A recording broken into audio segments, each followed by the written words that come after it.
আজকের বিষয়টা অত্যন্ত গুরুত্বপূর্ণ, অত্যন্ত গুরুত্বপূর্ণ। কোরআনে কারীমের মধ্যে আল্লাহ রাব্বুল আলামিন বলেন, ওয়ামা খালাকতুল জিন্না ওয়াল ইনসা ইল্লা লিয়াবুদুন, আমি মানুষ এবং জিনকে সৃষ্টি করেছি শুধুমাত্র আমার ইবাদতের জন্য, আমার গোলামির জন্য, আমার আনুগত্যের জন্য।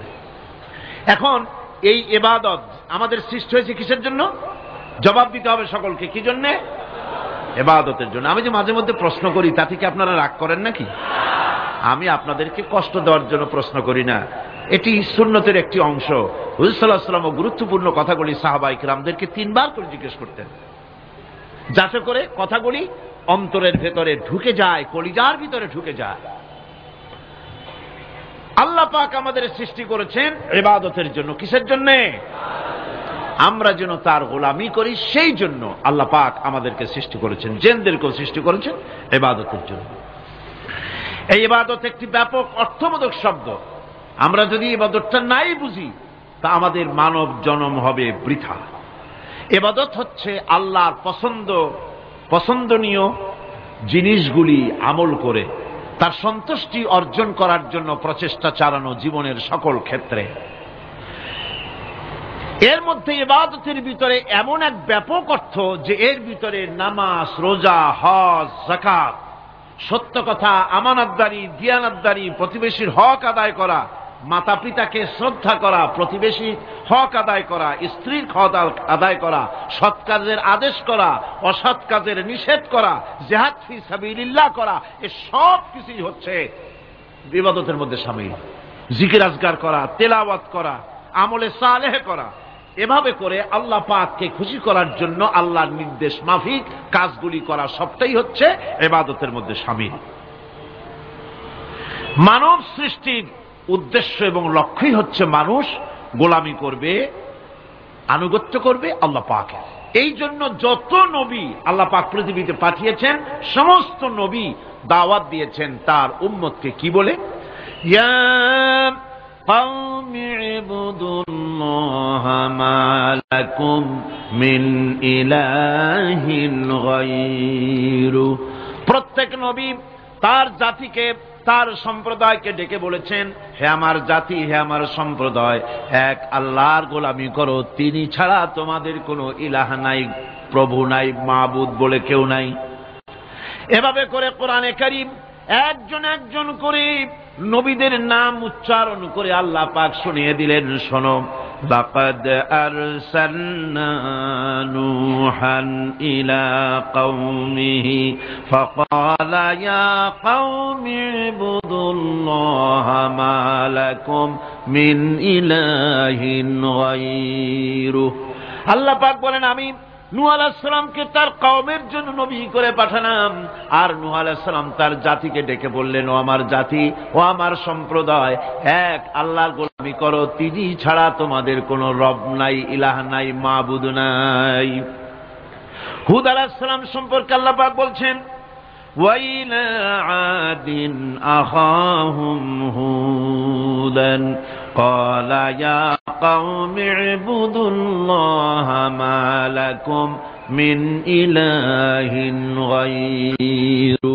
হুদকে আমি সামুদ জাতির জন্য, আমি সালেহ আলাইহিস সালামকে তার জাতির জন্য পাঠিয়েছি, হুদকে তার জাতির জন্য পাঠিয়েছি, এবং তারা সকলেই বলেছেন, হে আমার জাতি, এক আল্লাহর গোলামি করো, এক আল্লাহর দাসত্ব করো, আর কারো গোলামি করা যাবে না। এভাবে করে শুআয়ব আলাইহিস সালাম সম্পর্কে আল্লাহ পাক বলেছেন, আমি মাদিয়ানবাসীদের জন্য তাকে পাঠিয়েছি, এবং তাকে আমি বলেছি যে একমাত্র আল্লাহ পাকের গোলামি করো, জীবনের সকল ক্ষেত্রে তার আনুগত্য করো। আল্লাহ পাক এরপরে বলেন, শুধু নূহ, শুধু হুদ, শুধু সালেহ আর শুআয়ব নয়, শুধু মূসা আর ঈসা নয়, ওয়ালাকাদ বা'আসনা ফি কুল্লি উম্মাতির রাসূলা আন ইবুদুল্লাহা ওয়াজতানিবুত তাগুত। আমি প্রত্যেক জাতির জন্যই রাসূল প্রেরণ করেছি, এবং সকলেই দাওয়াত দিয়েছেন আন ইবুদুল্লাহ, ওয়াজতানিবুত তাগুত, এক আল্লাহর গোলামি করো, এক আল্লাহর আনুগত্য করো, আর তাগুতকে বর্জন করো। তাগুত হচ্ছে সেই শক্তি যে শক্তি শুধু নিজেই আল্লাহর আইন অমান্য করে না, অন্যদেরকেও অমান্য করতে বাধ্য করে, তাকে কি বলা হয়? কোরআন বলছি, وَمَا أَرْسَلْنَا مِنْ قَبْلِكَ مِنْ رَسُولٍ إِلَّا نُوحِي إِلَيْهِ أَنَّهُ لَا إِلَهَ إِلَّا أَنَا فَاعْبُدُونِ। আল্লাহ পাক বলছেন, হে নবী, তোমার পূর্বে এই পৃথিবীতে আমি যাদেরকে পাঠিয়েছি তাদের সকলের প্রতি আমি এই ওহী অবতীর্ণ করেছিলাম যে তারা তার জাতিকে বলবে, লা ইলাহা ইল্লা, লা ইলাহা ইল্লা আনা, আমি ছাড়া কোনো ইলাহ নাই, অর্থাৎ আল্লাহ ছাড়া কোনো ইলাহ নাই। এই কথাটা নবীরা সকল জাতির কাছে তারা বলবে, এই বলে ওহী নাযিল করেছে, এবং তারা বলবে একমাত্র আল্লাহ পাকের গোলামি, তার আনুগত্য জীবনের সকল ক্ষেত্রে করতে হবে, তিনি ছাড়া কোনো ইলাহ নাই, এটাকে বিশ্বাস করতে হবে। মেরাজ উপলক্ষে আল্লাহ পাক রাসূল করিম সাল্লাল্লাহু আলাইহি ওয়াসাল্লামকে যে পেগাম দিয়েছিলেন, যে হাদিয়া দিয়েছিলেন, যে 14টি পেগাম ছিল, তার মধ্যে প্রথম পেগাম যেটা ছিল সে ছিল কি? وَقَضَى رَبُّكَ أَلَّا تَعْبُدُوا إِلَّا إِيَّاهُ وَبِالْوَالِدَيْنِ إِحْسَانًا। তোমার রবের পক্ষ থেকে এটা চূড়ান্ত রূপে ফয়সালা হয়ে গিয়েছে, চূড়ান্ত ফয়সালা হয়ে গিয়েছে যে দাসত্ব, গোলামি, আনুগত্য করতে হবে কেবলমাত্র আল্লাহ সুবহানাহু ওয়া তাআলা। আল্লাহ পাকের গোলামি ছাড়া কারো গোলামি করা যাবে না। এখন এই গোলামিটা কি জিনিস, আসুন আমরা ব্যাখ্যা করে আলোচনা করে বুঝতে চেষ্টা করি গোলামিটা কি। এটি হচ্ছে, এটা মানুষের একটা স্বভাবজাত প্রবৃত্তি। মানুষের সামনে মানুষ কারো না কারো আনুগত্য করতে চায়, এটা তার রুহের মধ্যে, তার রক্তের মধ্যে, তার দেহের মধ্যে এটা মিশ্রিত রয়েছে। যেমন মানুষ ক্ষুধা লাগলে ক্ষুধা নিবৃত্ত করার জন্য আহারের আশ্রয় গ্রহণ করে, ঠান্ডা লাগলে শীত বস্ত্রের আশ্রয় নেয়, ক্ষুধা লাগলে খাদ্যের আশ্রয় নেয়, গরম লাগলে বৃষ্টি হলে ঘরের মধ্যে আশ্রয় নেয়, মনের ভাষা ব্যক্ত করার জন্যে, মনের কথা ভাবের আদান প্রদান করার জন্য ভাষার আশ্রয় গ্রহণ করে।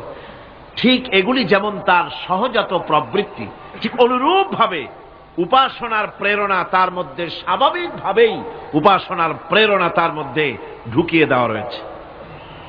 কারো না কারো সামনে তার মাথা নত করা এটি একটি স্বাভাবিক প্রেরণা। ইবাদতের ধারণা প্রকৃতপক্ষে এটি একটি ব্যাপক ধারণা। এর প্রথমে এটাকে দুই ভাগে ভাগ করা যায়, একটা হচ্ছে বন্দিগি এবং আনুগত্য, আর একটা হচ্ছে পূজা বা অর্চনা। বন্দিগি এবং আনুগত্যের ব্যাপারটা হচ্ছে যে উচ্চতর কোনো একটি সত্তার সামনে মাথা নত করে দেওয়া, যেটাকে আরবিতে বলা হয় ইজহারে তাজাল্লুল, নিজেকে ছোট করা, নিজেকে ছোট করা। এই নিজেকে ছোট করাটা এটা কিন্তু আল্লাহ পাক ছাড়া কারো সামনে মাথা নত করা, কথা বুঝেন না নাকি? আল্লাহ ছাড়া কারো সামনে মাথা নত করা যাবে না। সুতরাং আজ ইজহারে তাজাল্লুল, মানুষ নিজেকে ছোট করবে কেবলমাত্র আল্লাহর কাছে। কার কাছে? আল্লাহ ছাড়া কারো সামনে মানুষ মাথা নত করতে পারবে না। এমনকি আমার দেশের কোর্টগুলিতে জজ সাহেবদেরকে বলা হয় মিলর্ড, আমার প্রভু। ব্রিটিশের শেখানো কথা, কোন মুসলমান উকিলের এমন কথা বলা উচিত নয়, জায়েজ নয়, হারাম। এ ধরনের কাস্টমস, এ ধরনের ট্র্যাডিশন উৎখাত করা উচিত। মাননীয় স্পিকার, মাননীয় জজ সাহেব, সম্মানিত জজ সাহেব এভাবে বলতে পারে, কিন্তু আমার প্রভু, প্রভু তো মুসলমানের একজন। প্রভু কয়জন? তার নাম কি? এই 60 জনে কইলেন আল্লাহ। আল্লাহর নাম নিতে দুঃখ লাগে, ভয় করে, লজ্জা করে, চিল্লা এখন প্রভুকে, আল্লাহ সুবহানাহু ওয়া তাআলা। সুতরাং তার সামনেই মাথা নত করতে হবে। এখন বন্দিগি বা আনুগত্য, আমি এই জিনিসটা একটা দৃষ্টান্তের মাঝে আপনাদের সামনে পেশ করতে চাই। খুবই গুরুত্বপূর্ণ বিষয়, আপনারা শুনলে আশা করি আল্লাহ পাক আমাদেরকে ফায়দা দান করবেন। আমি দোয়া চাই এই গুরুত্বপূর্ণ বিষয়টি যেন গুছিয়ে আপনাদের সামনে পেশ করতে পারি, আল্লাহ পাক যেন তৌফিক দান করেন। এই আনুগত্যটার একটা দৃষ্টান্ত এভাবে দেওয়া যায়, যেমন চাকর মনিবের আনুগত্য করে। চাকর কার আনুগত্য করে? মনিবের। মনিব যা বলে চাকর সেগুলিকে মান্য করে। এটাকে আরেকটু বড় করে যদি দেখতে চান তাহলে এভাবে বলা যায়, জনগণ, একটা দেশের জনগণ সরকারের আনুগত্য করে। সরকার যা বলে সরকারের আনুগত্য করে। মানুষ তার নিজের অজান্তেও কোর্টে, কাছারিতে, আদালতে, রাস্তায়, নৌকায়, স্টিমারে, প্লেনে, শিক্ষাঙ্গনে, সর্বত্র একটি দেশের জনগণ একটা সরকারের আইন নিজের অজান্তেই মেশিনের মতো পালন করে চলে, ঠিক কিনা? এই দৃষ্টিতে যে পরিমাণ লোক কোন সরকারের কর্তৃত্ব সীমায় বাস করে এবং তার আইনের অনুবর্তন করে, তাদের সম্পর্কে আমরা বলতে পারি জনগণ অমুক সরকারের আনুগত্য করছে। আর এটাকে যদি আরবিতে বলেন তাহলে বলা যায় এভাবে, জনগণ অমুক সরকারের ইবাদত করছে, আনুগত্য করছে, দাসত্ব করছে, গোলামি করছে।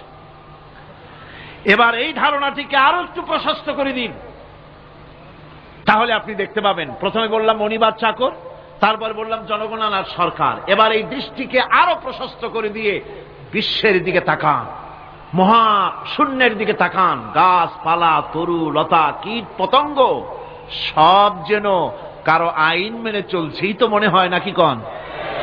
এবার শুনুন আল্লাহ পাক কি বলছে। আল্লাহ রাব্বুল আলামিন বলেন, আফাগায়রা দীনিল্লাহি ইয়াবগুন ওয়ালাহু আসলামা মান ফিস সামাওয়াতি ওয়াল আরদি তাওআন ওয়া কারহা। আফাগায়রা দীনিল্লাহি ইয়াবগুন, তোমরা কি আমার দেওয়া জীবন ব্যবস্থাকে ছেড়ে দিয়ে অন্যের তৈরি করা কোন ব্যবস্থা তালাশ করো? ওয়ালাহু আসলামা মান ফিস সামাওয়াতি ওয়াল আরদ, অথচ আকাশে যা আছে, জমিনে যা আছে, সব কিছু আনুগত্যের মস্তক আমার সামনে মাথা নত করে দিয়েছে। সুবহানাল্লাহি ওয়া বিহামদিহি, ঠিক কিনা? একটি ধূলি কণা থেকে শুরু করে নক্ষত্র লোক অবধি যা কিছু আমরা দেখতে পাই, যা দেখি না, সব হুকুম মানে কার? এই আইনের বৃদ্ধাচারণ করার ক্ষমতা কারো নাই। এটাকে বলা যায় গোটা বিশ্ব চরাচর আনুগত্য করছে, গোলামি করছে, ইবাদত করছে। কার করছে? আল্লাহ পাকের। এটাকে ইংরেজিতে বলা হয় ল অফ নেচার, এটাকে আরবিতে বলা হয় কানুনে ফিতরত, এটাকে বাংলায় বলা হয় প্রকৃতির আইন। এই আইনকে লঙ্ঘন করার ক্ষমতা কারো নাই। বন্ধুগণ, এই পৃথিবীর আপনি লক্ষ্য করে দেখবেন, কোরআন মাজিদে এই বন্দিগিকে কোথাও ইবাদত বলেছে, কোথাও তাসবিহ বলেছে, কোথাও তাকদীস বলেছে, কোথাও সুজুদ বলেছে, কোথাও কুনুত বলেছে। আল্লাহ রাব্বুল আলামিন এই ইবাদতকে, আল্লাহ পাকের এই আনুগত্যকে বিভিন্ন শব্দে ব্যবহার করেছে। যেমন وَلَهُ مَنْ فِي السَّمَاوَاتِ وَالْأَرْضِ وَمَنْ عِنْدَهُ لَا يَسْتَكْبِرُونَ عَنْ عِبَادَتِهِ وَلَا يَسْتَحْسِرُونَ। আসমান এবং জমিনে যা কিছু আছে সব আল্লাহ পাকের, আর যে সব ফেরেশতারা তার নিকটে আছে তারা সবাই আল্লাহ পাকের বন্দেগী করছে। আল্লাহ পাকের বন্দেগী করার ভিতরে কেউ ত্রুটি করছে না। ইউসাব্বিহুনাল লাইলা ওয়ান নাহারা লা ইয়াফতুরুন, তারা রাত দিন তার প্রশংসা কীর্তনে মাথা নত করে দিয়ে কোন রকমের বিশ্রাম ছাড়া, শৈথিল্য ছাড়া সব আল্লাহ পাকের জিকির করছে, তাসবিহ করছে, আনুগত্য করছে। আকাশের সমস্ত ফেরেশতারা, কত ফেরেশতা তার তো কোনো ঠিক ঠিকানা নাই, কত লক্ষ লক্ষ ফেরেশতা আছে শুধু রুকুর হালতে আছে, কেউ তো সেজদার হালতে আছে, কেউ তো কিয়ামের হালতে আছে, আর যার উপরে যে ডিউটি আছে সেই ডিউটি পালন করছে, সব আল্লাহ পাকের আনুগত্য করে চলছে। এভাবে করে আল্লাহ পাক বলছেন যে আমার আনুগত্য এবং আমার তাসবিহ, আমার গুণকীর্তন করার জন্য সবাই এর মধ্যে ব্যস্ত আছে। ইউসাব্বিহু লিল্লাহি মা ফিস সামাওয়াতি ওয়া মা ফিল আরদ আল মালিকিল কুদ্দুসিল আজিজিল হাকীম। ইউসাব্বিহু লিল্লাহি, তাসবিহ পড়ছে, সাব্বাহা ইউসাব্বিহু তাসবিহান, তাসবিহ পড়েছে, তাসবিহ পড়ছে, তাসবিহ পড়বে। কিয়ামত পর্যন্ত যা কিছু আছে আকাশে, যা কিছু আছে জমিনে, যা কিছু আছে এর মাঝখানে, সব তাসবিহ পড়ছে কার? আল্লাহ পাকের জিকির করছে, তাসবিহ করছে। হযরত ইউনূস আলাইহিস সালাম মাছের পেটে যখন ঢুকে পড়েছিলেন, যখন নিজের জীবন সম্পর্কে হতাশ হয়ে গিয়েছিলেন, তখন তিনি শুনতে পাচ্ছিলেন চতুর্দিকে যে সমস্ত জলচর প্রাণী আছে, হাত্তাকে সমুদ্রের তলদেশের, দরিয়ার তলদেশের বালুকণা, পাথরের নুড়ি, শৈবাল, সব কিছু থেকে আল্লাহ পাকের জিকির হচ্ছে। ভিতর থেকে আওয়াজ আসতেছে, আল্লাহ আল্লাহ আল্লাহ আল্লাহ আল্লাহ আল্লাহ আল্লাহ আল্লাহ আল্লাহ, জোরে বলেন আল্লাহ আল্লাহ আল্লাহ আল্লাহ আল্লাহ আল্লাহ আল্লাহ। হযরত ইউনূস আলাইহিস সালাম তখন বললেন, লা ইলাহা ইল্লা আনতা সুবহানাকা ইন্নী কুনতু মিনাজ জালিমিন। পড়েন সবাই, লা ইলাহা ইল্লা আনতা সুবহানাকা ইন্নী কুনতু মিনাজ জালিমিন। লা ইলাহা ইল্লা আনতা, তুমি ছাড়া কোনো ইলাহা নাই, আমি তোমার প্রশংসা করছি, আমি তোমার পবিত্রতা ঘোষণা করছি, আমি নিজের উপর জুলম করেছি। গাছপালা, তরুলতা সব তাসবিহ পড়ছে, জিকির করছে কার? আল্লাহ পাকের। এই জন্য রাসূল কারীম সাল্লাল্লাহু আলাইহি ওয়াসাল্লাম বলেছেন, গাছের পাতাটিও ছিঁড়ো না, প্রয়োজন হলে গাছটা কেটে ফেলো, কিন্তু বিনা প্রয়োজনে গাছের পাতাও ছিঁড়ো না, কারণ গাছের পাতা আল্লাহ পাকের জিকির করছে। কার জিকির করে? গাছপালা, তরুলতা, কীট পতঙ্গ সব আল্লাহ পাকের তাসবিহ করছে, জিকির করছে। কোরআনে কারীম বলছে, ওয়ালিল্লাহি মুলকুস সামাওয়াতি ওয়াল আরদি ওয়া ইলাল্লাহিল মাসীর। আকাশমণ্ডল এবং জমিনের বাদশাহী আল্লাহ পাকের, এবং তারই কাছে আমাদের সকলকে ফিরে যেতে হবে। মালিক হচ্ছেন তিনি, আর তার তাসবিহ আকাশ জমিন, যা দেখতে পাই, যা দেখতে পাই না, এর মধ্যস্থিত যা কিছু আছে সব কিছুই আল্লাহ পাকের তাসবিহ গুণকীর্তনে সব নিরত আছে। অন্য আয়াতে আল্লাহ পাক বলেন, ওয়ালাহু মান ফিস সামাওয়াতি ওয়াল আরদি কুল্লুন লাহু কানিতুন।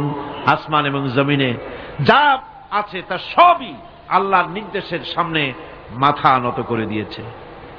শুধু তাই নয়, আশ-শামসু ওয়াল কমারু বিহুসবানিন ওয়ান নাজমু ওয়াশ-শাজারু ইয়াসজুদান।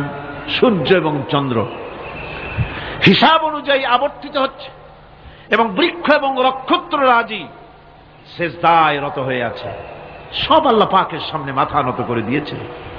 এই ইবাদত, তাসবিহ, আজ্ঞা অনুবর্তিতা, নিয়মানুবর্তিতা, সচেতনতা, সকল কিছু সকলেই মিলে আল্লাহ পাকের একটি ধূলিকণা থেকে শুরু করে পাহাড় পর্বত পর্যন্ত সব আল্লাহর নিয়ম কানুন মেনেই চলছে। আপনি দেখতে পাচ্ছেন সমুদ্রে যে জোয়ার এবং ভাটা হয়, কার নির্দেশে হয়? কার নির্দেশে হয়?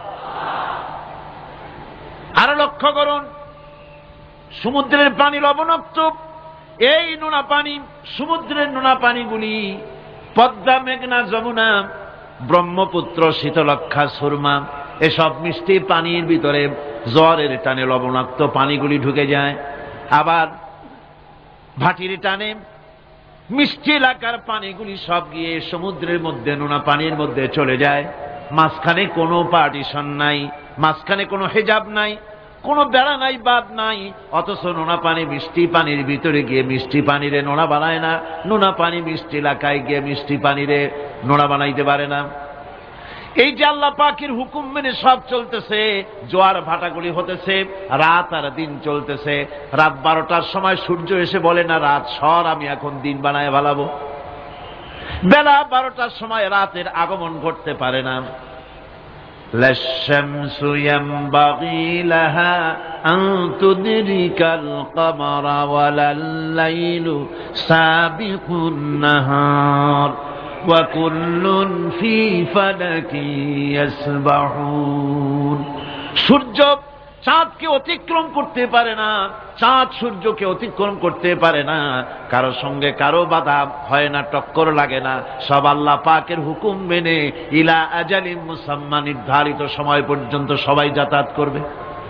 শুধু তাই নয়, আল্লাহ পাকের এক বিরাট সিস্টেম, এক বিরাট কুদরতের মাধ্যমে গোটা পৃথিবী চলছে, এর কোনো পরিবর্তন হবে না। নারকেল গাছে কোনোদিন বেল হবে না, বেল গাছে কোনোদিন তাল হবে না, কাঁঠাল গাছে কোনোদিন খেজুর হবে না, আবার খেজুর গাছে কোনোদিন লিচু হবে না। হবে নাকি? ওয়ালান তাজিদা লিসুন্নাতিল্লাহি তাবদীলা। আমার প্রকৃতির আইনের মধ্যে, আমার ল অফ নেচারের ভেতরে কোনো পরিবর্তন হবে না, সবগুলি আমার আইন মানতে হবে। এখন হতে পারে এমন যে ব্যক্তি আল্লাহরে মানে না, ব্যক্তি বোঝেন না নাকি বোঝেন না, একটা মানুষ আল্লাহরে মানে না, ও না মানতে পারে। যে জিহ্বাটে দিয়া বলে দেয়ার ইজ নো গড, স্রষ্টা বলতে কেউ নাই, যে জিহ্বাটে দিয়া বলে সে জিহ্বা হুকুম মানে কার? আল্লাহ পাকের হুকুম মানে। কিরকম? জিহ্বার উপরে যদি তিতা রাখা আপনি বলেন তিতা থুইছি তাতে কি হয়েছে, খবরদার তিতার টেস্ট নিবি না, তিতা টক এই টেস্ট নিতে পারবি না, আপনার কথা জিহ্বা শুনবে? শুনবে। ওর উপরে যে নির্দেশটা আছে সেই নির্দেশ অনুযায়ী সে কাজ করবে। টয়লেটে গিয়ে আপনি নাকেরে কবেন যে খবরদার, আমি একটা বিরাট অফিসার, অনেক টাকা পয়সার মালিক, অথবা বিরাট একটা মন্ত্রী টন্ত্রী কিছু একটা, সবাই আমার হুকুম মানে, তোকেও মানতে হবে, খবরদার দুর্গন্ধ যেন নাকের মধ্যে না ঢোকে, নাক আমি চাবি ধরতে পারবো না। শুনবে না কে? শুনবে। নাক হোক, কান হোক, চোখ হোক, মুখ হোক, প্রত্যেকটা অঙ্গ প্রত্যঙ্গ, এগুলি সব হুকুম মানে কার? হতে পারে ব্যক্তি আল্লাহরে অস্বীকার করে বসলো, আল্লাহকে বললো যে আল্লাহ নাই, সব এমনি এমনি, এর কপালের লক্ষণ। কিসের লক্ষণ? কপাল পড়া লক্ষণ। সব বোঝে, একটা মাধ্যমে এটা কয় যে না কেউ এটারে বানাইছে। এই যে একটা ভিডিও ক্যামেরা, এটারে কেউ দেখলে বলবে যে কয়েকজন আলেমে মিলে ফু দিছে আর অমনি একটা মাইক হয়ে কি বল ক্যামেরা হয়ে গেছে, বলবে কেউ? কোন পাগলেও কবে? এই প্যান্ডেলটা দেখে কি মনে হবে? 4-5 জন পিসা বাইসা কোসার কোনায় দাঁড়াইয়া ফু দিছে, সাথে সাথে প্যান্ডেল হয়ে গেছে। এটা কথা হইল? একটা ছোট্ট টেবিল, একটা চাপ দেখলে পরে মানুষ বলে নিশ্চয়ই এটা কেউ বানাইছে। আজীব, এত বড় বিশাল আকাশ, এত সুন্দর জমিন, এত সুন্দর দেহ, এই মানুষ, গাছপালা, তরুলতা, কীট পতঙ্গ, পাহাড়, নদ নদী, এ সব কিছু দেখে কেবলমাত্র কপাল পোড়াই বলতে পারে যে কেউ নাই, এমনি এমনি হয়েছে। আজীব তামাশা। এমনি এমনি একটা চাউল তৈরি হয় না, একটা ডিম তৈরি হয় না, এমনি এমনি পৃথিবীটা হয়ে গেল। সবগুলির পেছনেই আল্লাহ পাক আছেন, তিনি সৃষ্টি করেছেন। এখন উপাস্যের প্রতি এই সৃষ্টি মানুষের দৃষ্টি আকর্ষণ করে। উপাস্য পাও না কে আল্লাহ তা ঠিক পাও না, তা দেখাবার জন্য এই পৃথিবীর আল্লাহর সৃষ্টি প্রত্যেকটি পদার্থ, প্রত্যেকটি জিনিস ইঙ্গিত করে নিঃসন্দেহে কেউ না কেউ আছে, আর তার নাম হচ্ছে আল্লাহ। তার নাম কি? আরো জোরে বলেন, নাম কি? আল্লাহ পাক। এখন প্রশ্ন ওঠে আল্লাহরে বানাইছে কেনা? এরা বলে তো মুরগি আগে না ডিম আগে?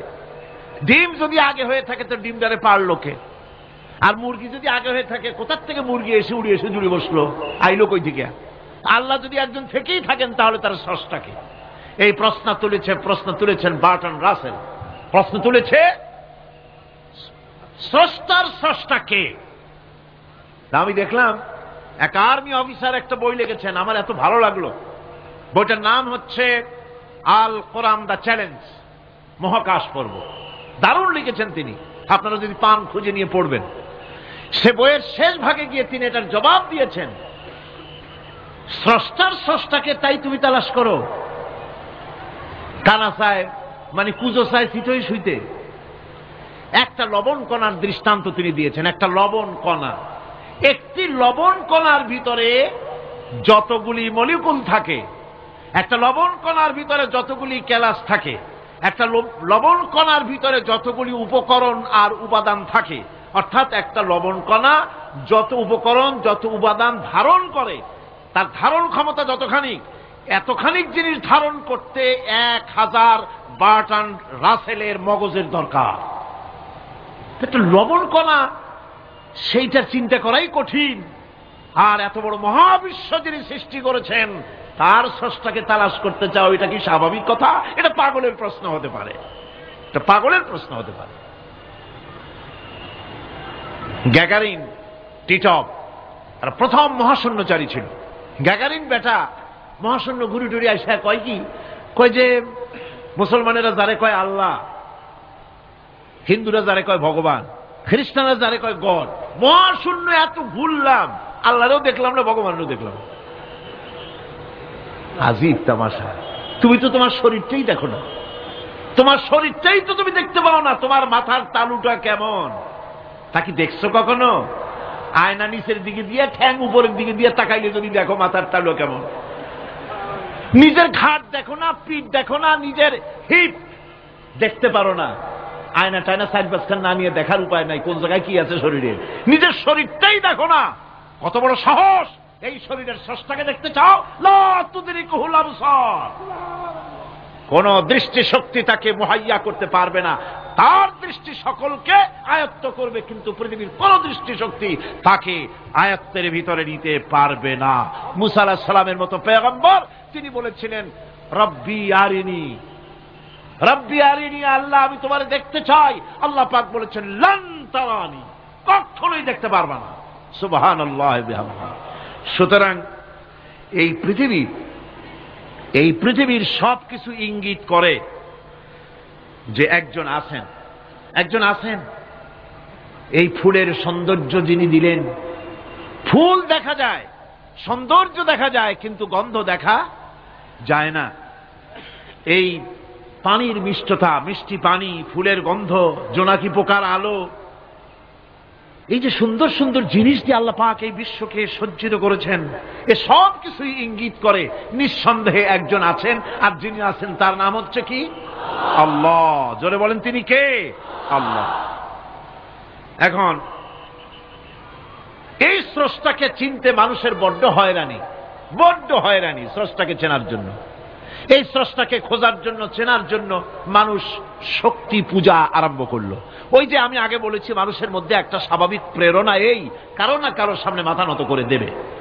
সেজন্য মানুষ, কেউ তো আগুনকে পূজা করল, আগুনের ভিতরে শক্তি আছে বলে আগুনের সামনে মাথা নত করে দিল, পাহাড়ের সামনে মাথা নত করে দিল, মূর্তি বানাইয়া মূর্তির সামনে মাথা নত করল, কাঠের মূর্তি, মাটির মূর্তি বানাইয়া তার সামনে মাথা নত করে দিল।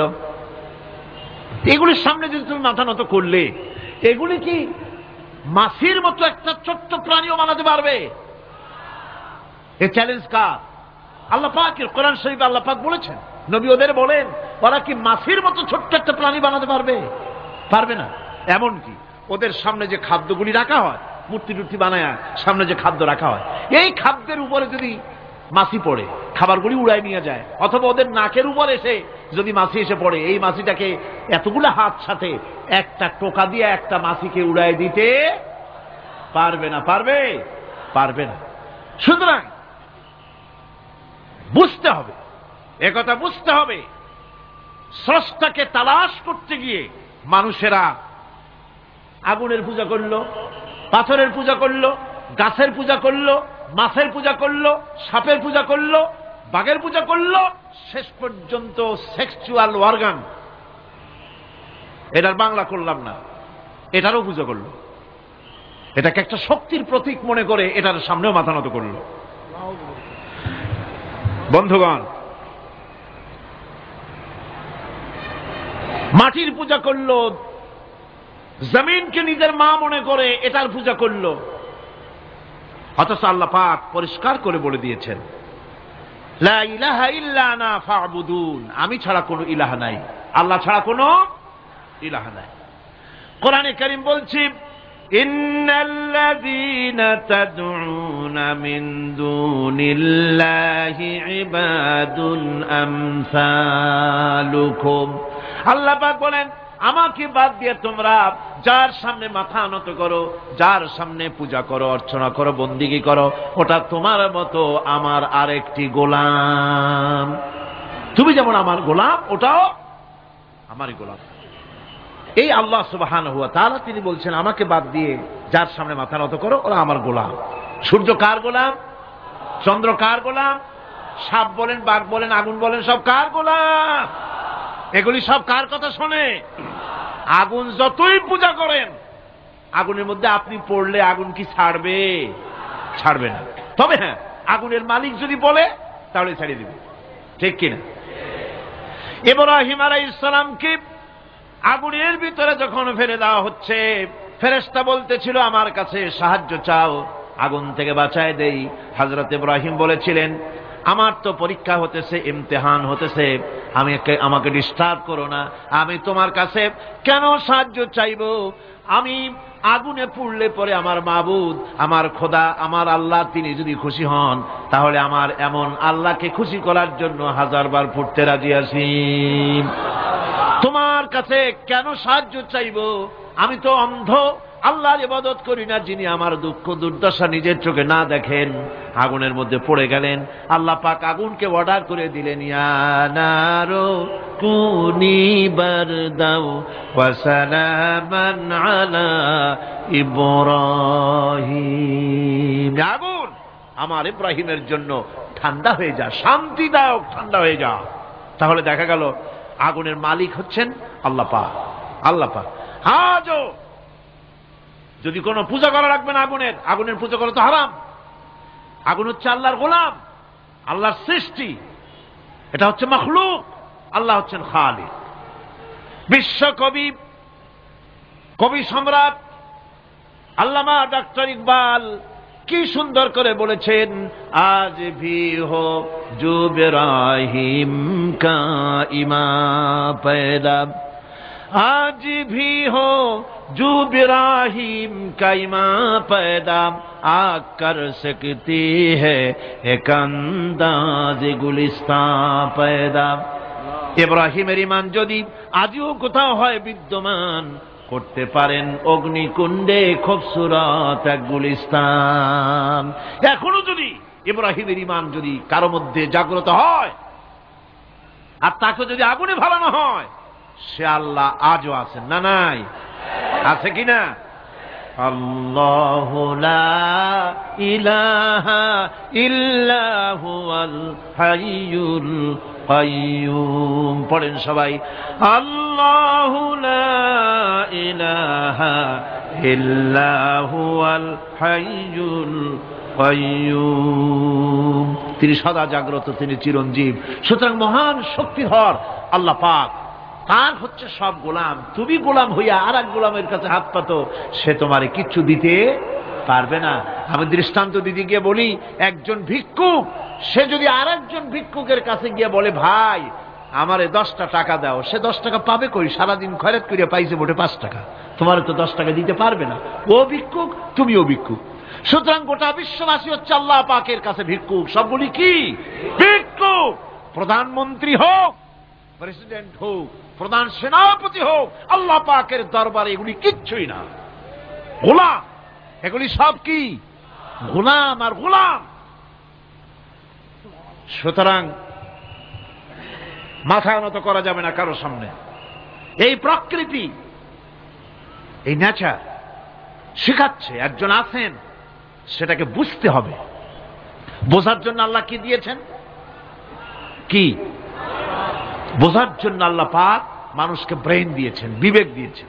শোনার জন্য কান দিয়েছেন, দেখার জন্য চোখ দিয়েছেন।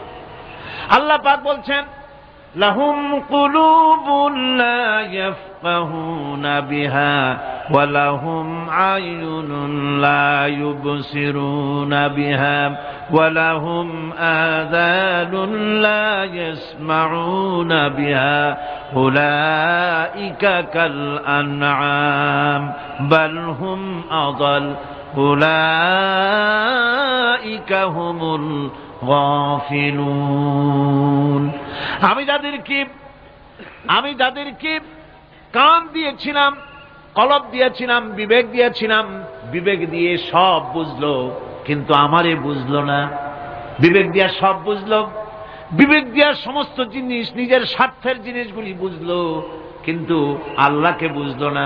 কান দিয়েছিলাম শোনার জন্য, গান শুনলো, বাজে কথা শুনলো, সব শুনলো, কিন্তু হকের দাওয়াত তার কানের মধ্যে ঢুকলো না। হক বুঝলো না, হক শুনলো না, হক দেখলো না, সত্যকে চিনতে পারলো না। আল্লাহ পাক বলেন উলাইকা কাল আনআম, এরা হলো চতুষ্পদ জানোয়ার, জানোয়ার পশু। আল্লাহ কয় না খালি পশু কইলে সারে না, বাল হুম আযাল, একেবারে পশুর চাইতেও নিকৃষ্ট। কারণ কি? কারণ হলো পশু অবিশ্বাসী নয়, পশু অবিশ্বাসী নয়, পশু কাফের নয়, পশু মুশরিক নয়, পশু মুরতাদ নয়, পশু নাস্তিক নয়, ঠিক কিনা? সুতরাং পশুর চাইতেও খারাপ, পশুর চাইতেও খারাপ। পশু যেটা বোঝে তাও বোঝে না। পশু তো অন্তত মালিকের আনুগত্য করে, তার কথা শোনে, যার খায় তার কথা শোনে। কুত্তাটাও, কুকুরও যার খায় তার কথা শোনে, ঠিক কিনা গণ? অথচ যে আল্লাহ রাব্বুল আলামিন খেতে দিলেন, পড়তে দিলেন, সব কিছু দিলেন, তার ইবাদতটা বুঝতে চেষ্টা করলো না, তার ইবাদত বুঝতে চেষ্টা করলো না, তার গোলামি করতে জানলো না। সুতরাং এগুলি হচ্ছে উলাইকা কাল আনআম, এগুলি চতুষ্পদ জন্তু এবং জানোয়ারের মতো, বরং তার থেকেও নিকৃষ্ট। মানুষকে আল্লাহ পাক জ্ঞান দিয়েছিলেন, সেই জ্ঞান দিয়ে সে দূরবীন আবিষ্কার করলো, জ্ঞান দিয়ে দূরবীন আবিষ্কার করলো, যাতে করে শকুনের চাইতেও তীক্ষ্ণ দৃষ্টি সম্পন্ন হয়। সে গাড়ি আবিষ্কার করলো যাতে করে চিতাবাঘের চাইতেও বেশি দৌড়াইতে পারে। সে সাবমেরিন আবিষ্কার করলো যাতে করে মাছের চাইতেও বেশি দ্রুতগামী হয়ে চলতে পারে পানির তলা দিয়া। সব কিছুই করলো, কিন্তু তার মনুষ্যত্বকে বাড়াইতে পারলো না, মনুষ্যত্বকে বাড়াতে পারলো না। এই মনুষ্যত্বই ছিল সবচেয়ে বড় জিনিস। কবি বলছেন মুঝে ये डर है कि दिले जिंदा तू ना मर जाए, मुझे ये डर है कि दिले जिंदा तू ना मर जाए, कि जिंदगानी इबारत है तेरे जीने से, मुझे ये डर है कि दिले जिंदा तू ना मर जाए। আমার এই ভয় হয়, হে আমার জীবন্ত আত্মা, তোর না অপমৃত্যু হয়ে যায়। কারণ তোর যদি অপমৃত্যু হয় তাহলে আমার তো বেঁচে থাকার কোনো লাভ নাই। আমরা তো আমাদের আত্মা, জীবিত আত্মাকে মেরে ফেলছি, জীবিত আত্মাকে মেরে ফেলছি, আত্মাকে বিকশিত করছি না। আত্মাকে বিকশিত করতে হবে। এই আত্মা বিকশিত হবে কিভাবে? সব জিনিসের খাবার আল্লাহ পাক এই জমিনে তৈরি করেছেন, ঠিক কিনা কর? সকলের খাবার এই জমিনে। মানুষ যেহেতু তৈরি হয়েছে এই মাটি দিয়ে, সেই জন্য আল্লাহ রাব্বুল আলামিন মানুষের খাবার মাটি দিয়ে তৈরি করে দিয়েছেন। কলা দিয়েছেন, কচু দিয়েছেন, আলু দিয়েছেন, মূলা দিয়েছেন, তাল দিয়েছেন, বেল দিয়েছেন, মাছ দিয়েছেন, তরকারি দিয়েছেন, পনির দিয়েছেন, দুধ দিয়েছেন, গোশত দিয়েছেন। খাবারের কোনো অভাব রাখেন নাই, সব মাটি দিয়েছে। কিন্তু যে রূহটা আমাদের ভিতরে, যে আত্মাটা আমাদের মধ্যে, যে আত্মা থাকলে পরে বাঁচি, আত্মা না থাকলে পরে মরে যাই, সেই রুহের খাবার আমরা কেউ দিতেছি না। রুহটা কি? আল্লাহ পাক বলছেন নবী, আপনাকে প্রশ্ন করা হয় ওয়ায়াসআলুনাকা আনির রূহ কুলির রূহু মিন আমরি রাব্বি। নবী হে, প্রশ্ন করা হয় রূহ কি জিনিস? এর জবাব হচ্ছে এই, বলে দিন রূহ হচ্ছে আল্লাহর একটু অর্ডার, একটু হুকুম তোমার ভিতরে কাজ করছে। ওই রূহেরও কিছু খাবার আছে, ওই রূহেরও কিছু খাবার আছে। সেই রূহকে খাবার জমিনে তৈরি হবে না। রুহু গোশত খাবে না, পনির খাবে না, দুধ খাবে না, সর খাবে না, ফল খাবে না, কি খাবে? রুহের খাবার। যেহেতু রুহু এই পৃথিবীতে তৈরি হয় নাই, রুহ এসেছে আলমে আরওয়াহ থেকে, সেজন্য রব্বুল আলামিন রুহের খাবার পাঠিয়েছেন লৌহ মাহফুজ থেকে। আল্লাহ পাক কোরআনে কারীমকে রুহের খোরাক করে পাঠিয়েছেন। রুহকে যদি বাঁচাতে চান তাহলে তার একমাত্র খাদ্য হতেছে তেলাওয়াতে কোরআন। তেলাওয়াতে কোরআন যত তেলাওয়াত করবেন ততই মজা লাগবে। সুবহানাল্লাহ, কোন সুবহানাল্লাহ। একটু হারাম শরীফ থেকে বেড়ায় আসেন। টাকা পয়সা যাদের আছে তাদের বলছি, পয়সা করি যাদের আছে, সিঙ্গাপুর বেড়ায়। আরে সিঙ্গাপুর বেড়ায় করবা কি? মার্কেটিং ছাড়া আর কিছুই নেই। সিঙ্গাপুর, ব্যাংকক, হংকং এই সমস্ত জায়গায় ঘুরে টুরে আসে খুব দেখে আসছে। টাকা নষ্ট করে লাভ নাই, বরং পয়সা করি যদি আল্লাহ দিয়ে থাকেন হস্ত করবেনই। পয়সা করি বেশি থাকলে রমজান মুবারকে উমরা করে এসেন। রাসূল করিম সাল্লাল্লাহু আলাইহি ওয়াসাল্লাম বলেছেন, যে ব্যক্তি রমজান মুবারকে উমরা করলো সেজন্য আমার সাথে হজ আদায় করলো। কেন বলি? এই জন্য বললাম, আল্লাহ পাক আমাকে কয়েকবার নসিব করেছেন। সেখানে যখন রমজান মুবারকে যখন তেলাওয়াত হতে থাকে তারাবিহের ভেতরে, মনে হচ্ছে যেন আকাশ থেকে ওহী নাজিল হতেছে। মানুষের চোখের পানি, নাকের পানি একাকার হয়ে যায় হারাম শরীফের ভিতরে। সেখানে তো মুনাজাত সারা বছর মুনাজাত হয় না, মুনাজাত হয় রমজান মুবারকে বেতেরের নামাজের ভিতরে। বেতেরের নামাজের ভিতরে ইমাম সাহেব হাত তুলে মুনাজাত করেন। অন্তত 8 থেকে 10 লক্ষ মানুষ হজের মৌসুমের মতো কাঁদতে কাঁদতে পাগল হয়ে যায়। কোরআন কি মজা! কোরআন হচ্ছে রুহের খাবার। আমরা তো রুহিরে খাওয়াই না, ঘোড়ার উপরে চড়ি, গাধার উপরে চড়ি, ঘোড়ারে গাধারে জন্মের মতো মোটেই খাইতে দেই না, নিজে খাই জন্মের মতো। খাইয়া ঘোড়ারে খাইতে দেওয়া হয় না, গাধারে খাইতে দেওয়া হয় না। ফলে ওর উপরে যখন সওয়ার হয় তখন ঘোড়া গাধা না খাইতে খাইতে একদিন 4 ঠ্যাং 4 দিকে দিয়া জায়গায় শীতে মরা ছাড়ার কোনো পথ থাকে না। আমাদের মানুষেরা খায় কি? সুবহানাল্লাহ। এই যে শবে বরাত আসতেছে, কি যে খাবে দিশা আগের থেকে লিস্ট তৈরি হয়ে যায় কতটা আইটেম তৈরি করা হবে। রমজান মাসে আল্লাহ একটু কম টম মান্দায় খাবে, একটা রমজান মাস আল্লাহ দিলেন। সেই রোজার মাসে যে সারাদিন খায় না, এটাকে উসুল করে ইফতারের সময়। সে যে কত খাবার, চোখ সানা বড় হয়ে যাবে দেখলে। পেঁয়াজি, বেগুনি, হালিম, শরবত, তরমুজ, বেল, কলা, কচু, না কি খাইতে খাইতে মাগরিবের রক্ত শেষ। কয় ভাই নামাজটা কোন রকম পড়ে আসি, তারপরে খাবো না। আবার গেল নামাজ পড়তে, আবার এসে খাইলো, খাইয়া তারপরে আবার ভাত খাইলো। কেমনে যে খায় আল্লাহ জানে, গলায় আঙ্গুল দিলে পাওয়া যায়। এরকম খাইয়া তারপরে তারাবি পড়তে দাঁড়ায় না। জনমের মতো খাইলে পরে তো অলস হবে শরীর। তারাবি পড়তে দাঁড়াইছে, লম্বা কেরাত হচ্ছে, উনি রুকুতে আছে, ইমাম সেজদায় চলে গেছে, ওনার খবর নেই। অথবা উনি সেজদায় পড়ে আছেন, ইমাম কোথায় উঠে গেছে তার খবর নেই। সুবহানাল্লাহ। সুতরাং নিজে খাইয়া পেটটারে দুম্বার মতো সাইজ বানাইয়া কোনো লাভ নাই। পেট বড় বানাবেন না, সিনা বড় বানান। সিনা বড় বানান, সিনার ভিতরে কোরআন ধারণ করেন, মজা পাবেন। এই আল্লাহ রাব্বুল আলামিন এত বড় নিয়ামত, এই কোরআন, এর থেকে বড় নিয়ামত পৃথিবীতে আর নাই। শ্রেষ্ঠ নিয়ামত, এর থেকে বড় নিয়ামত আছে ভাই? এই শ্রেষ্ঠ নিয়ামতকে পড়তে শিখুন, বুঝতে শিখুন। হেদায়েতের সবের মধ্যে আছে। সুতরাং আল্লাহ রাব্বুল আলামিন মনুষ্যত্বকে, আত্মাকে বিকাশ করার জন্য কোরআনে কারীম দিয়েছিলেন। মানুষ এই জ্ঞান দিয়ে আবিষ্কারের পিছনে চলে গেল। হ্যাঁ, আবিষ্কার দরকার আছে, মোটেই আমি এটাকে অস্বীকার করি না, সব দরকার। কিন্তু সেই সাথে আল্লাহ পাকের সাথে যে সম্পর্কটা থাকা দরকার ছিল, সেই সম্পর্ক থেকে মানুষ নিজেকে বিচ্ছিন্ন করেছে।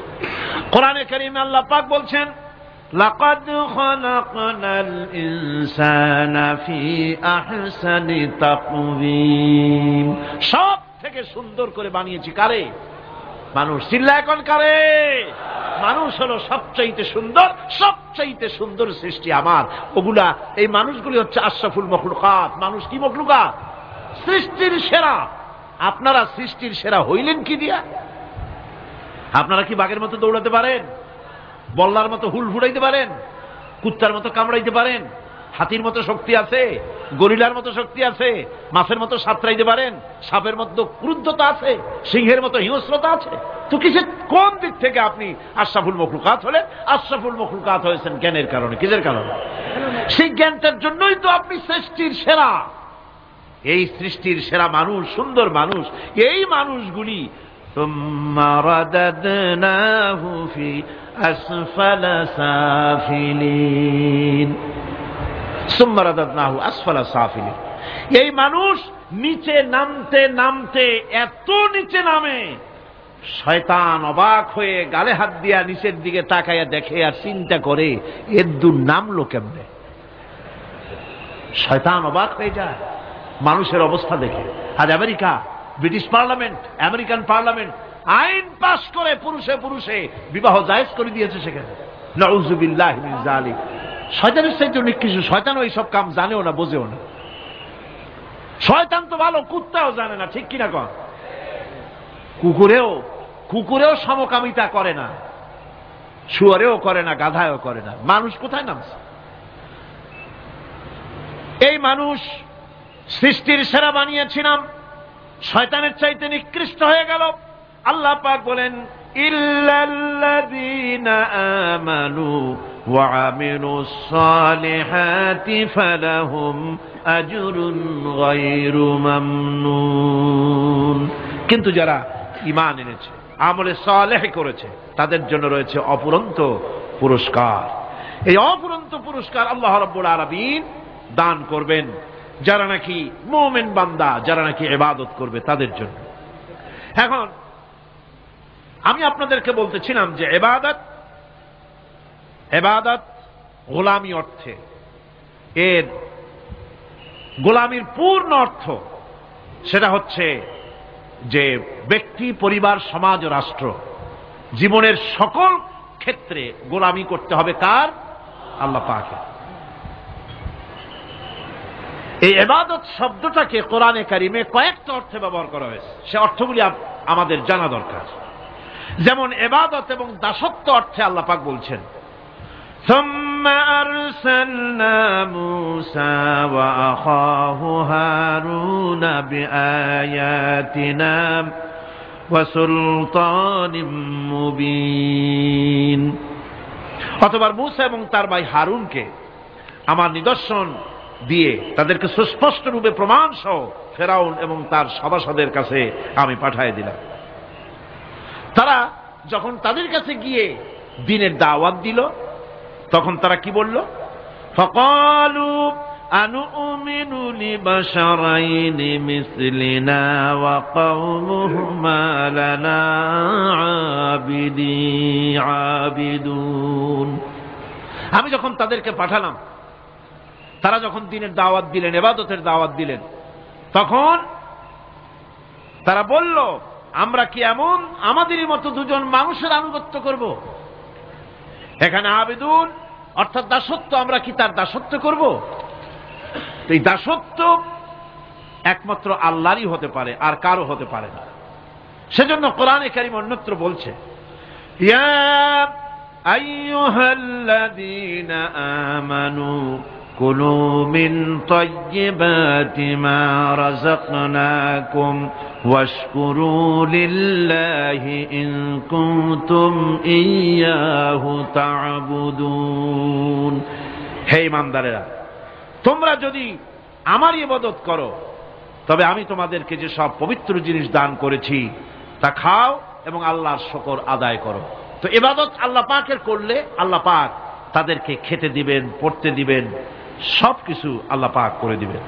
তো আল্লাহ পাকের ইবাদত করতে হবে, আল্লাহ পাকের উপর ঈমান আনতে হবে, আর তাগুতকে অস্বীকার করতে হবে। অন্য আরেকটি আয়াতে কথাটা এভাবে এসেছে, ফামান ইয়াকফুর বিত্তাগুতি ওয়া ইউমিন বিল্লাহি ফাকাদ ইসতামসাকা বিল উরওয়াতিল উসকা লা ইনফিসামা লাহা ওয়াল্লাহু সামিউন আলীম। ফামান ইয়াকফুর বিত্তাগুত, যে ব্যক্তি তাগুত অস্বীকার করলো, ওয়া ইউমিন বিল্লাহ এবং আল্লাহর উপর ঈমান এনেছে, ফাকাদ ইসতামসাকা বিল উরওয়াতিল উসকা, সে এমন এক মহান অবলম্বন ধারণ করলো যে কোনো জিনিসই তাকে বিচ্ছিন্ন করে দিতে পারবে না। এমন এক মহান অবলম্বন ধারণ করেছে। সুতরাং আল্লাহর উপর ঈমান আনতে হবে, তাগুতকে অস্বীকার করতে হবে। ইবাদত জীবনের সকল ক্ষেত্রে করতে হবে কার? আল্লাহ পাক। কোরআনে কারীম বলছে, এর আগে আমি প্রথমে শুনিয়েছি, সমস্ত নবীরা আম্বিয়া আলাইহিস সালাম তারা তার নিজের জাতিকে গোলামির জন্য দাওয়াত দিয়েছেন। আল্লাহ পাকের বলেছেন আমার জাতি, একমাত্র নবী মুহাম্মদ রাসূলুল্লাহ সাল্লাল্লাহু আলাইহি ওয়াসাল্লাম আমার জাতি তিনি বলেন নাই। তাকে দিয়ে আল্লাহ পাক বলেছেন ইয়া আইয়ুহান নাসু উবুদু রাব্বাকুমুল্লাযী খালাকাকুম ওয়াল্লাযীনা মিন ক্বাবলিকুম লাআল্লাকুম তাত্তাকুন। ইয়া আইয়ুহান নাসু উবুদু রাব্বাকুমুল্লাযী খালাকাকুম, রাব্বাকুম উবুদু রাব্বাকুম আয় আতিউ রাব্বাকুম, গোলামি করো, আনুগত্য করো, দাসত্ব করো তোমার সেই প্রভুর, সেই রবের যিনি তোমাকে সৃষ্টি করেছেন। তার আনুগত্য জীবনের সব ক্ষেত্রে করো, এক জায়গায় করলে হবে না, সব জায়গায় করলে হবে। জীবনের সমস্ত কাজটাই হলো ইবাদত হবে যদি মুসলমান আল্লাহর হুকুম মাফিক তার জীবনকে পরিচালনা করে। আপনার চোখের চাহনিটাও তো ইবাদত হবে, সুবহানাল্লাহ। এই চোখ দিয়ে গুনাহ কামাই করা যাবে, আবার এই চোখ দিয়ে সওয়াব কামাই করা যাবে। যদি কোনো সন্তান তার মা বাপের দিকে ভক্তির নজরে, মহব্বতের নজরে যদি তাকায়, নবীজি বলেছেন একটা কবুল নফল হজের সওয়াব আমলনামায় লেখা যাবে। সাহাবীরা প্রশ্ন করেছেন যদি কেউ 100 বার তাকায় তো কি হবে? নবীজি বলেছেন আল্লাহ রাব্বুল আলামিনের নিয়ামতের ভান্ডার অফুরন্ত নিয়ামতের, সেখানে কোনো অভাব নাই। যদি কোনো বান্দা যদি তার মা বাপের দিকে দৈনিক 100 বার তাকায় তো ওই বান্দার আমলনামায় 100 কবুল নফল হজের সওয়াব লেখা যাবে। তাহলে দেখা গেল চোখের চাহনি আপনার ইবাদত, আপনার ঘুম ইবাদত, আপনার চাকরি ইবাদত, আপনার ব্যবসা বাণিজ্য ইবাদত। তার মানে হলো আল্লাহর গোলামি, আল্লাহর হুকুম অনুযায়ী কাজ করার নামই হচ্ছে ইবাদত। ইয়াকা না'বুদু ওয়া ইয়াকা নাস্তাঈন, পড়েন সবাই ইয়াকা না'বুদু ওয়া ইয়াকা নাস্তাঈন। আল্লাহ তাআলা একমাত্র তোমার গোলামি করি, তোমারই আনুগত্য করি, তুমি ছাড়া কারো গোলামি করি না, তুমি ছাড়া কারো গোলামি করি না। এখন দোকানদার নামাজের মধ্যে পড়লো ইয়াকা না'বুদু। ইয়াকা না'বুদু, না'বুদু শব্দটা হচ্ছে মুজারের সিগায় যায়, এর মধ্যে দুইটা কাল পাওয়া যায়, বর্তমান আর ভবিষ্যৎ, দুটি কাল পাওয়া যায়। না'বুদু এই শব্দ দিয়ে বোঝানো হচ্ছে কি, আয় আল্লাহ পাক এই নামাজের ভিতরে যেমন তোমার হুকুম পালন করে নামাজ আদায় করছি, যেমন নামাজের ভিতরে কিছু খাওয়া যায় না, বাইরে খাওয়া জায়েজ ছিল, নামাজ পড়ছি বলে খানাটা আমার জন্য হারাম হয়ে গেছে। কথা বলা জায়েজ ছিল, নামাজের ভিতরে কথা বলা হারাম করে দিলাম। এদিক ওদিক তাকানো জায়েজ ছিল, নামাজের ভিতরে এদিক ওদিক তাকানো বন্ধ করে দিলাম। তার মানে আমার জন্য চিরস্থায়ী, সব সময়ের জন্য আমার জন্য হালাল করে দেওয়া জিনিসগুলি এই নামাজের ভিতরে অল্প সময়ের জন্য হারাম করে প্রমাণ করে দিলাম। মাবুদ গো, এই নামাজের পরে চিরস্থায়ী হারামগুলো এইভাবে আমার জন্য হারাম করে নেব। ইয়াকা না'বুদু, নামাজটা পড়ছি যেভাবে করে নামাজের বাইরের জীবন চালাবো সেইভাবে করে। সেজদা দিলেই তো সওয়াব হয়, সেজদা দিলে কি হয়? সওয়াব হয়। যদি কেউ 5-6টা সেজদা দিয়ে দেয় এক রাকাতের মধ্যে তো কি হবে? যদি কেউ নামাজ পড়লে তো সওয়াব হয়। ফজরের নামাজ যদি 4 রাকাত পড়ে তো কি হবে? মাগরিবের নামাজ যদি 2 রাকাত পড়ে অথবা 4 রাকাত পড়ে তো কি হবে? ইচ্ছে করে যদি এভাবে করে, ভুল করবে নয়, ইচ্ছে করে যদি করে তাহলে আল্লাহর আইনের সঙ্গে বিরোধিতা করছে বলে সে বিদ্রোহী হিসাবে প্রমাণিত হবে। সুতরাং কথা হচ্ছে নামাজের ভিতরে আয় আল্লাহ পাক ইয়াকা না'বুদু, এই নামাজের ভিতরে তোমার হুকুম মেনে যেভাবে নামাজ আদায় করি, নামাজের বাইরের জীবনটাও তোমার হুকুম মেনে পালন করব। এটাই হচ্ছে ইবাদতের মূল থিম, মূল আইডিয়া, মূল ফিলসফি। নামাজ ইবাদত করতে হবে জীবনের সব ক্ষেত্রে। নামাজের ভিতরে বললাম ইয়াকা না'বুদু, দোকানদার, এ লোকটা কি? দোকানদার, ঘি বিক্রি করবে, ঘি আনছে দোকানে, তারপরে নামাজ পড়তে দাঁড়িয়েছে। দোকানের পেছনে ছোট্ট ঘর আছে, নামাজ পড়তে দাঁড়িয়েছে, শুরু করে দিল আল্লাহু আকবার, আলহামদুলিল্লাহি রাব্বিল আলামিন আর রহমানির রহিম মালিকি ইয়াউমিদ্দিন ইয়াকা না'বুদু ওয়া ইয়াকা। তাড়াতাড়ি পড়তে হবে যেহেতু খরিদ্দার আসতেছে। খরিদ্দার 2-4 জন ভিড় জমা এসছে, নামাজ ছেড়ে দিয়েছে। কর্মচারীকে ডাকছে, বেটা শোন, ভিতরে আসলো। আমি তো কেবল খাঁটি ঘি নিয়ে আসছি, ওর মধ্যে তো ভেজাল দিই নাই। তাড়াতাড়ি করে ওর মধ্যে যা দিয়ে ভেজাল দিতে হয় ভেজাল টাজাল দিয়ে ঠিক মতো দিয়া তারপরে বিক্রি করবি। 100 টাকা কিনছিস, 250 টাকা করে বিক্রি করবি। আল্লাহ আকবার, রহমান রহিম, মালিক ইয়াউমিদ্দিন, ইয়াকা না'বুদু ওয়া ইয়াকা নাস্তাঈন। এটা নামাজ হইল কর?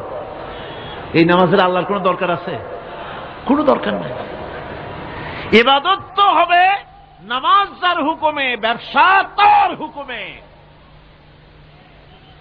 নামাজে সেজদা দিব যার হুকুমে, রোজা রাখবো তার হুকুমে, নামাজ পড়বো যার হুকুমে, অর্থনীতি চালাবো তার হুকুমে, নামাজ পড়বো যার হুকুমে, আমার দেশের কলকারখানা চলবে, নামাজ পড়বে যার হুকুমে, পার্লামেন্ট চলবে তার হুকুমে, নামাজ পড়বো যার হুকুমে, রাজনীতি চলবে তার হুকুমে। এর উল্টা পাল্টা যদি হয় মুসলমান মানতে পারে কখনই।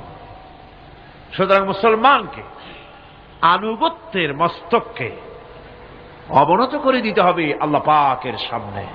আল্লাহর সঙ্গে আর বান্দার সঙ্গে হক আছে।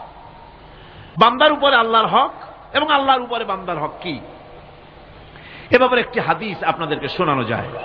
হাদিসটি হচ্ছে ওয়ান মুআজ বিন জাবাল রাদিয়াল্লাহু তাআলা আনহু قال كنت رديف النبي صلى الله عليه وسلم على حمار فقال لي يا معاذ أتدري ما حق الله على العباد وما حق العباد على الله।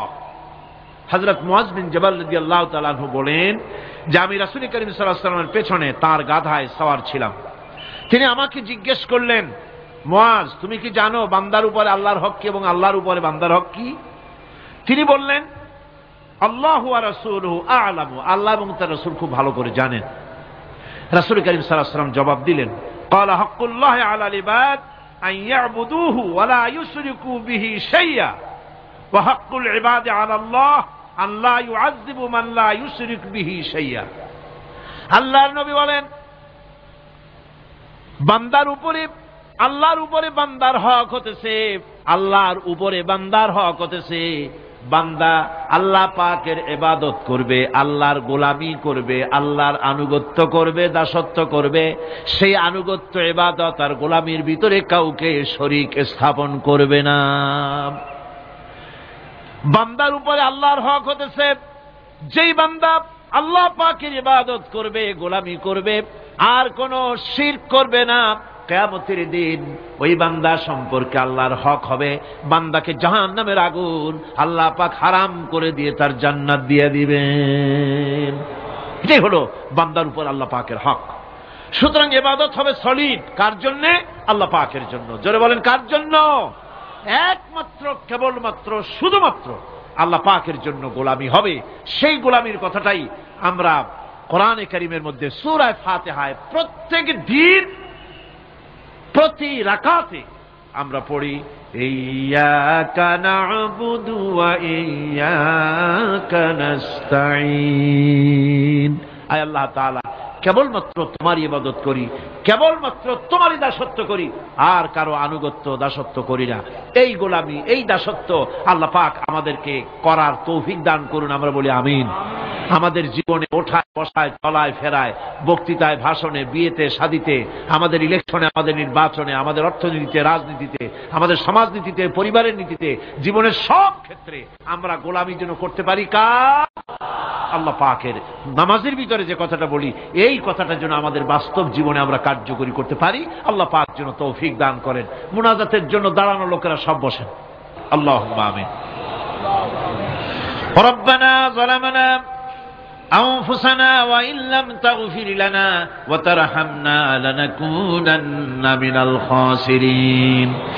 আয় আল্লাহ তাআলা, তোমার পবিত্র কালামুল্লাহ শরীফের, তোমার পবিত্র কালামের ব্যাখ্যা করে তোমার বান্দাদেরকে সাথে নিয়ে আমরা সব গোলামেরা একত্রিত হয়ে তোমার দরবারে হাত তুলেছি। মেহেরবানি করে আমাদের আলোচনা, জিকির, আজকার, তেলাওয়াতের সওয়াব রাসূল করিম সাল্লাল্লাহু আলাইহি সাল্লামের রূহ মুবারকে পৌঁছায় দাও। হে আল্লাহ তাআলা, আমাদের মধ্য থেকে যাদের মা বাপ দুনিয়া থেকে বিদায় হয়ে গেছে, কবরগুলিকে জান্নাতের টুকরায় পরিণত করে দাও রব্বুল আলামিন। আয় আল্লাহ তাআলা, সারা জীবন গুনাহ করে করে আমরা আমাদের জীবন নষ্ট করে ফেলেছি, দয়া করে আমাদের তামাম জিন্দেগির গুনাহ খাতা মাফ করে দাও। রব্বানা তাকাব্বাল মিন্না ইন্নাকা আনতাস সামিউল আলিম ওয়া তুব আলাইনা ইন্নাকা আনতাত তাওয়াবুর রহিম। সুবহানা রাব্বিকা রাব্বিল ইজ্জাতি আম্মা ইয়াসিফুন ওয়া সালামুন আলাল মুরসালিন আলহামদুলিল্লাহি রাব্বিল আলামিন। ওয়াজআল آخر كلمتنا عند الموت لا إله إلا الله محمد رسول الله. السلام عليكم.